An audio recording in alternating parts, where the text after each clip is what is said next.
விரல் கட் ஆயிடுச்சா, இனிமே வேலையை செய்ய முடியாதுன்னு பயப்படுறீங்களா?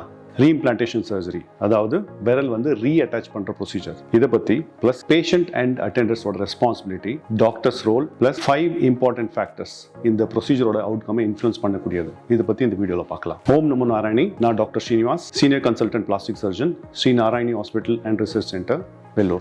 First and foremost important point, mode of injury. இது சிவியர் கிரஷ் இன்ஜுரியா இல்ல வந்து கட் இன்ஜுரியா? சிவியர் கிரஷ்ஷா இருந்தா டிஷ்யூ வந்து நசுங்கி போயிருக்கும், சோ செல் டெத் இருக்கும், reimplantation is not possible. Cut injury இருந்துச்சுன்னா the chances of success in reimplantation is very high. நமக்கு வர பேஷண்ட்ஸ் எல்லாம் வந்து மிக்ஸ் அண்ட் மேட்சா இருக்கும், பார்ஷியலா கிரஷ் அண்ட் கட் இன்ஜுரியா வரும். சக்சஸ் டிபெண்ட்ஸ் ஆன் எந்த காம்பனன்ட் அதிகமா இருக்கு அப்படின்னு சொல்லிட்டு. செகண்ட் பாயிண்ட் வந்து கட்டான உடனே எவ்வளவு சீக்கிரமா மைக்ரோசர்ஜன் equipped ஹாஸ்பிட்டலுக்கு வரீங்க அப்படின்னு சொல்லிட்டு. கோல்டன் hour வந்துட்டு first hour, that is first 60 minutes. நீங்க விரல் கட் ஆயிருந்தா 6 hours கூட வந்தாலும் நம்ம வந்து ரீஇம்ப்ளான்டேஷன் பண்ணலாம். லிட்டரேச்சர்ல வந்து 10 hours 12 hours அதுக்கப்புறம் சர்ஜரி பண்ணி சக்சஸ் ஆயிருக்கு. But always earlier the better. Third point வந்துட்டு எப்படி அந்த கட்டான பகுதியை ப்ரிசர்வ் பண்ணி கொண்டு வரீங்க ஹாஸ்பிட்டல்னு சொல்லிட்டு. இந்த ப்ரொசீஜர் வந்துட்டு கட்டான பகுதியை கிளீன் வாட்டர்ல வாஷ் பண்ணி ஒரு எம்டி பிளாஸ்டிக் கவர்ல போட்டு சீல் பண்ணி இதை வந்து ஐஸ் கியூப்ஸ் இருக்கிற கண்டெய்னர்ல போட்டு கொண்டு வரணும். இம்பார்ட்டன்ட் பாயிண்ட் என்ன அப்படின்னா, இந்த கட்டான பகுதியை டைரக்டா ஐஸ் கியூப்ஸ்ல வச்சு இல்ல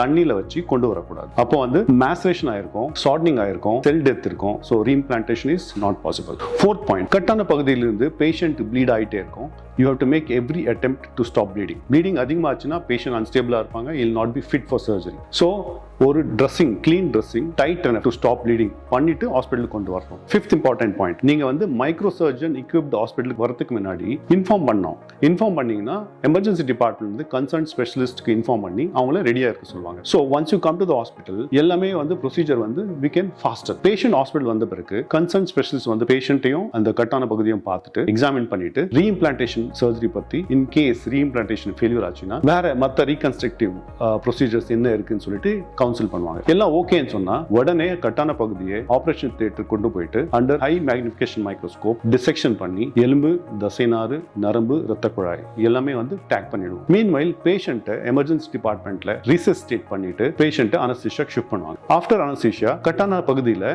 அகைன் இதே மாதிரி டிசெக்ஷன் பண்ணி எலும்பு, தசைநாறு, நரம்பு, ரத்த குழாய் வந்துட்டு டேக் பண்ணி ரீஇம்ப்ளான்டேஷன் ஸ்டார்ட் பண்றோம். ஃபர்ஸ்ட் அண்ட் ஃபோர்மோஸ்ட் வந்து எலும்பு ஃபிக்ஸ் பண்ணுவோம். அது கரெக்டான ஓரியன்டேஷன்ல வச்சு ஃபிக்ஸ் பண்றதுக்காக சியாம் என்ற கருவியை யூஸ் பண்ணுவோம்.